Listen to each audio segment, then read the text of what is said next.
Good evening, ladies and gentlemen. Welcome to EduFam International Academy. And today we have an insightful evening with our mentor, the mentor of Lead House, Mrs. Reihana Abdullah from Singapore, the 7 Steps coach. Mrs. Reihana Abdullah is a renowned coach in Singapore, and she is an entrepreneur. She is a businesswoman. She is a philanthropist. She is a social worker. She is an educator. She is a trainer. And what else should I say? And above all, she is my best friend. I welcome you, Reihana, on behalf of all the members of Lead House. Now over to you. Please tell us about your journey so far.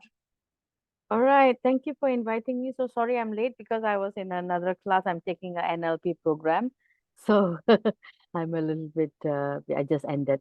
Yes, thank you so much. And thank you for being patient with me. So what do you want to know about me? Maybe I'll share screen a little. Is that okay?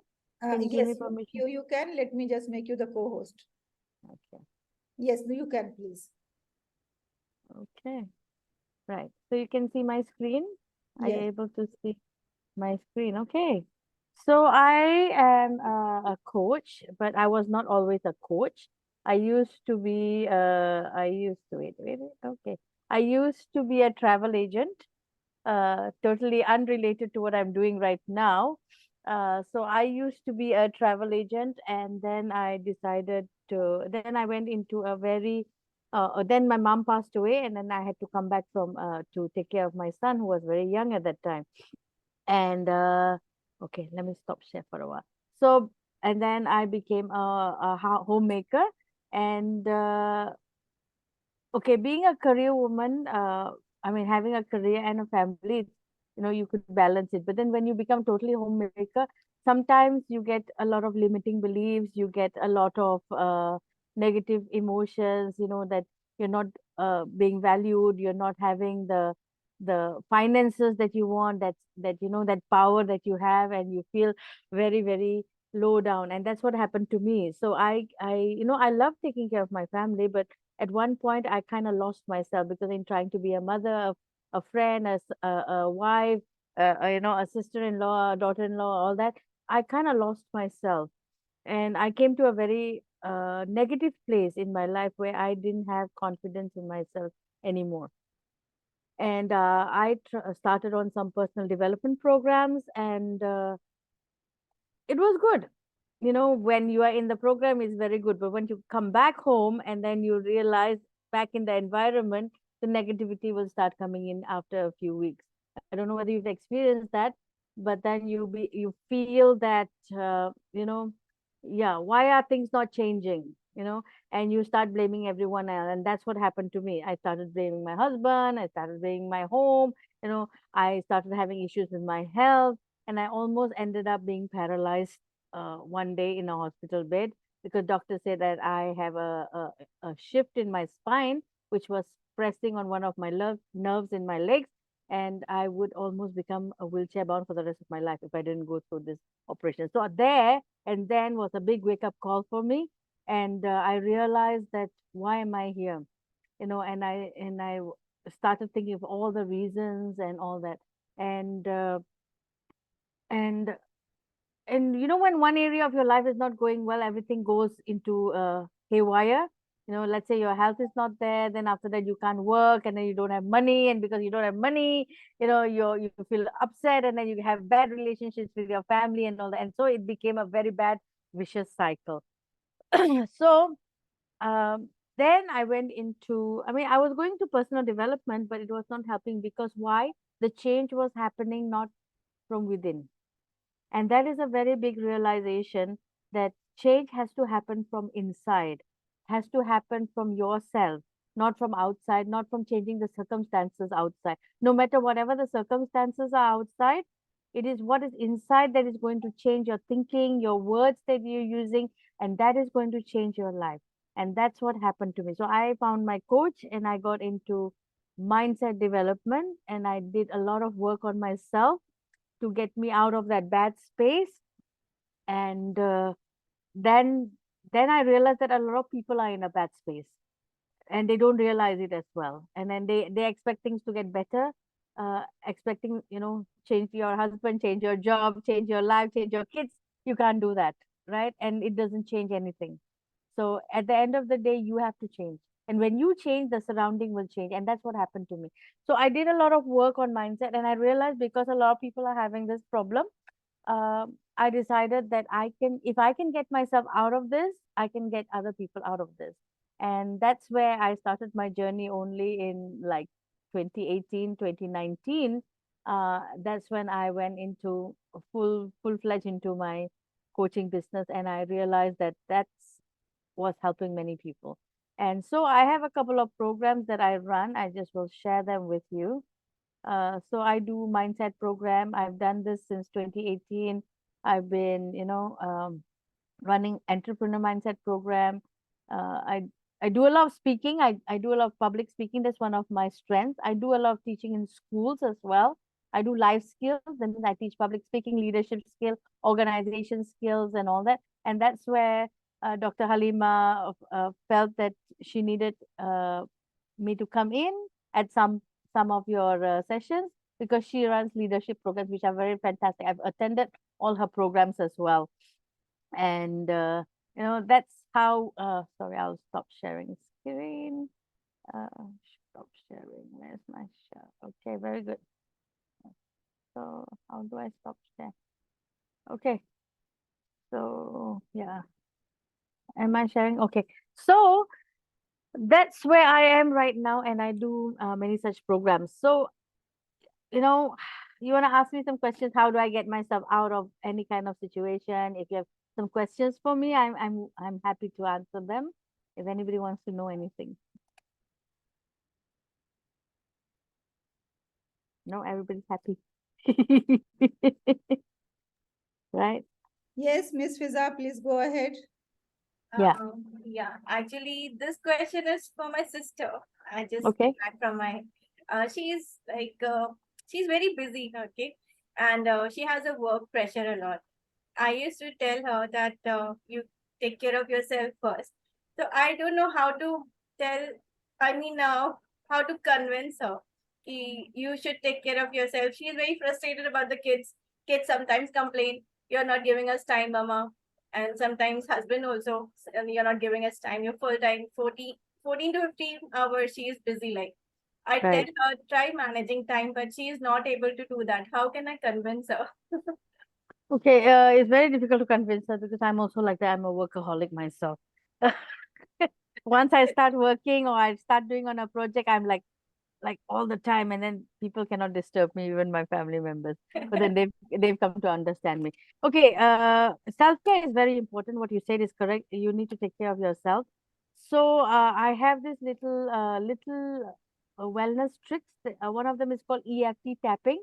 You can actually get her to go into YouTube, and there are many resources available. EFT, it's called Emotional Freedom Technique. It's a very simple step that you tap on your face and your hands, and it will help you to relax and calm down. So it can be used for anything. It can be used for kids. It can be used for yourself.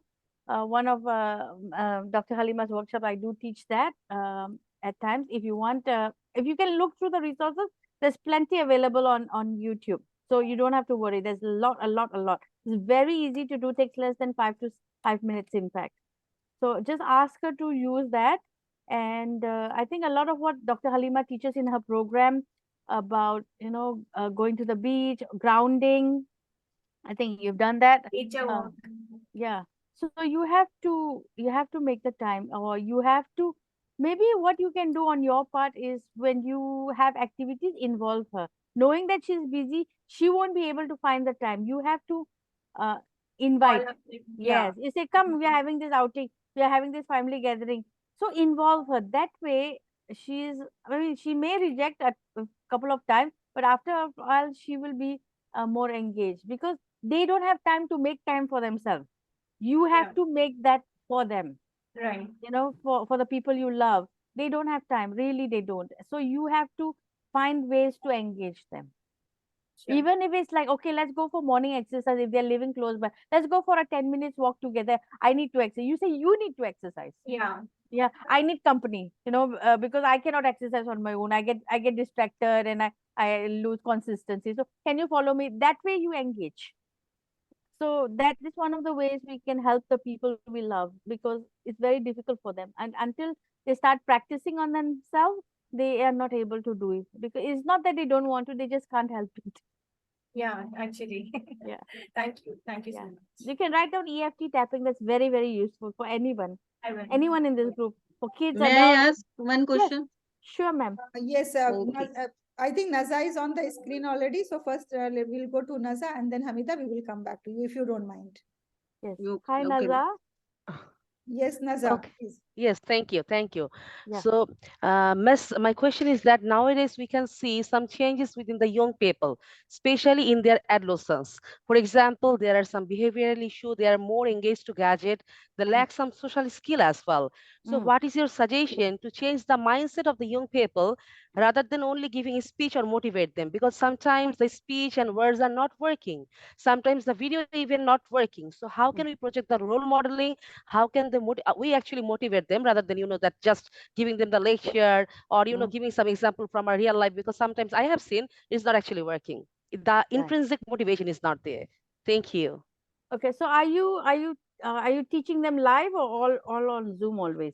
Basically, I'm a vice principal of a school, so yes, I have to actually that look over them as well, and I also take art of living directly Mm. with them, so I have the experience. Okay. Yeah. So one of the concerns with teachers, this is a concern all over the world, not just in India or in any part of, it's everywhere. The kids are not engaged as they. The one of the things that we have to understand as educators is we have to bring ourselves down into their level. That is one of the very important things, and that is something not easy for us to do, because we are educated, we think we are better, we have a little bit of ego that everyone has. I also have that, I'm better, I've studied so much, PhD, whatever. I don't, by the way, I don't have PhD. Okay. But we always, and this is because I do work in school. As I said, I teach from primary school all the way to secondary school, high school and all that. So I have to go in to do training most of the time to the kids. And most of them, because they're so tired out with academics, even any trainer comes from outside, they don't give them attention, or they are always on their gadget. So you have to bring yourself down. And how do you bring yourself down? Sometimes you may have to use lingo or the words that they connect with. Like, you see, what I do in my class is I have a list of like I they don't answer questions, because when you ask them, they don't want to answer. They just keep quiet and all that. They just want to be in their own world, or they start disrupting the class. So one way to engage them is I buy these little cards online, but they are with not very nice words, like, okay, maybe you want to say you're awesome, but then it will have some not very nice, you are something awesome. Okay. So this is the language the young, I mean, of course we don't want the kids to use bad language in school and all that, but these are some things you can relate with them, and you can share with them your vulnerabilities. What happens is that they see you as so high, so they cannot connect with you. So you have to tell them, I used to be lazy in school. We have to bring ourselves to that level. Even it could be, I mean, it could be true or not really true, but you show them that you are like them, you were like them, and you have failed in your exam, or you punched somebody when you were young, or you didn't listen to your parents and you snuck out at night. you know it's not telling them to do these bad things, but it's to share with them that you were also like them and you can understand them. And the more you can resonate or click with them in that space, they are able to connect with you and they will listen to you automatically. You don't even have to tell them, listen to me. Right. So when I first go into class, I usually don't take them for any like 1-2 sessions only, or maybe most to most 5 sessions. So when I first go and meet them, I will tell them it's okay if you do not want to listen to me. It's okay. I'm not going to judge you. I'm not here to tell your teacher about you. You have done this, you are not listening. I'm not going to do that. You are allowed to be yourself, and you are allowed to not listen if you don't want to. You're not forced to, but you just don't interrupt the people who want to listen to me. That's it. You just put this very simple rule, you know, and I think that itself is already breaking an ice. with them that, okay, every teacher wants me to listen. You all better pay attention to me, yeah? Otherwise, I'm going to complain to your teachers. They feel that threatened. So don't make them feel that threatened. So try to connect with them at their level, with their language, with their kind of thinking. Imagine you also should have some teenage kids or young kids. How do you behave? You behave like a parent. So when you come to school, you also behave like a parent. And that's where the mistake happens, because we try to become their parents. They already have parents.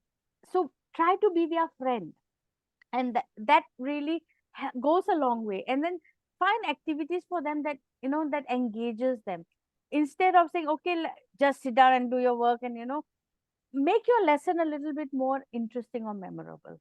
Find games like, nowadays technology, we can use so many digital games like Kahoot and all this kind. Madam, like, you come to Madam Halima, Dr. Halima's class.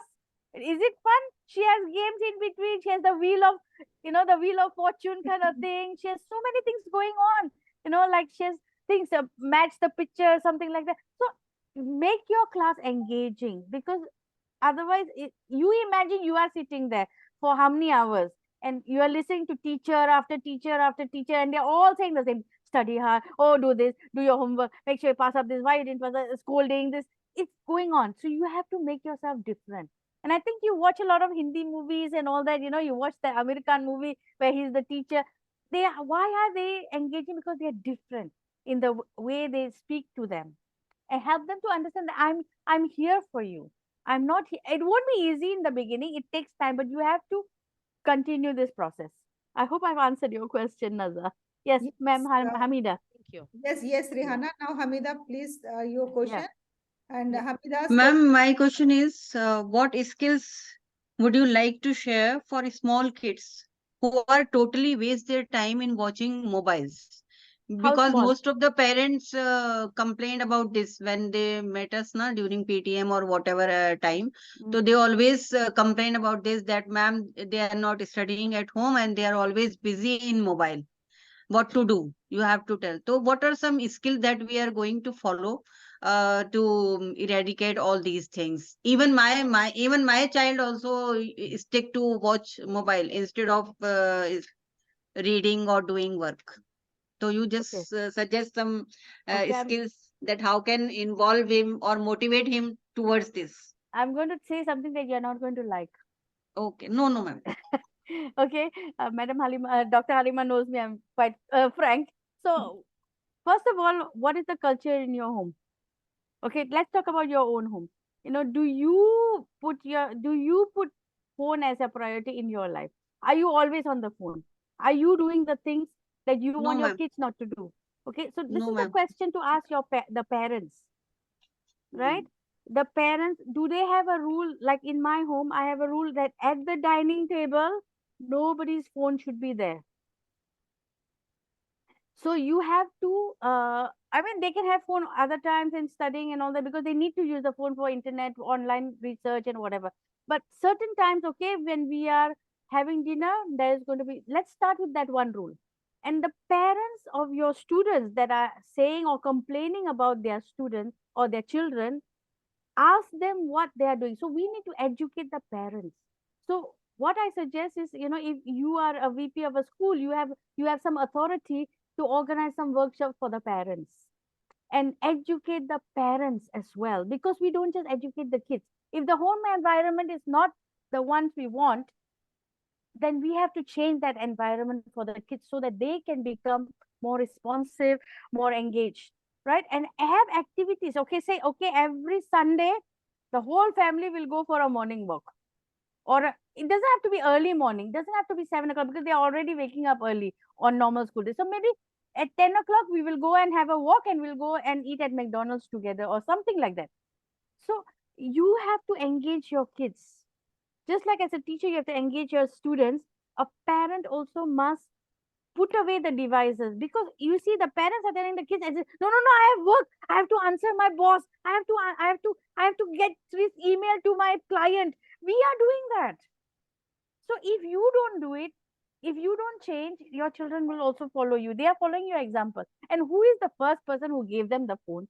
By the way, We wanted them to keep quiet. We wanted them not to disturb us when we are working. Especially COVID time. We only told them, don't disturb me. I'm on Zoom right now.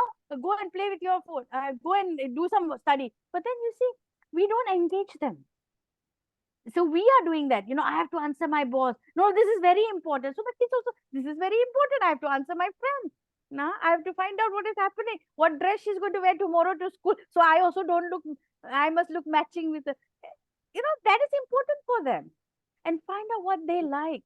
So always we have to educate ourselves. We have to educate the parents. And if you are in a position to do that, organize some workshop for the parents, whether it's Zoom or whether it's, but Zoom is not, I encourage them to come for live workshop. Say this is a compulsory part of the PTA necessity. Otherwise they will not come. They will be so busy. They'll send somebody else to come, and we have to change our ways. You see, we can't change the world unless we change. And same with ourselves. If we don't change our inner world, we cannot change the outer world.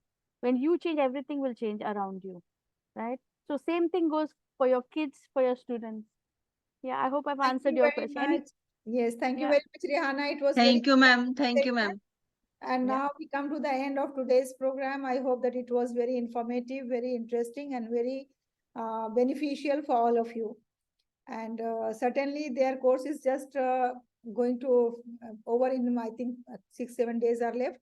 And for the next batch, like 16th batch, certainly we are looking forward to have some sessions from you so that they can be benefited by your expertise. Thank you very much for sharing your thoughts, especially your Thank life you. journey is so motivating, so motivating. Whenever I listen to your life journey, I get new energy in me. And I always feel that, oh, when Reihana can do from the bed where she was not able to even get up, then by the grace of Almighty, we are far better than you. And how you have come up and how you have overcome those challenges, really credit goes to you and hats off to you. We are very proud of you, Reihana. Thank you very much for being Thank you with very us. Thank Thank you. you everyone to be the part of this program. Thank you, Sri Lakshmi. Thank you, Fatma. Thank you, Raki. Thank you, Samreen, Fiza, Hamida, Naza, and all others. Thank you very much for being with us this evening. Take care and good night. And now, Good night.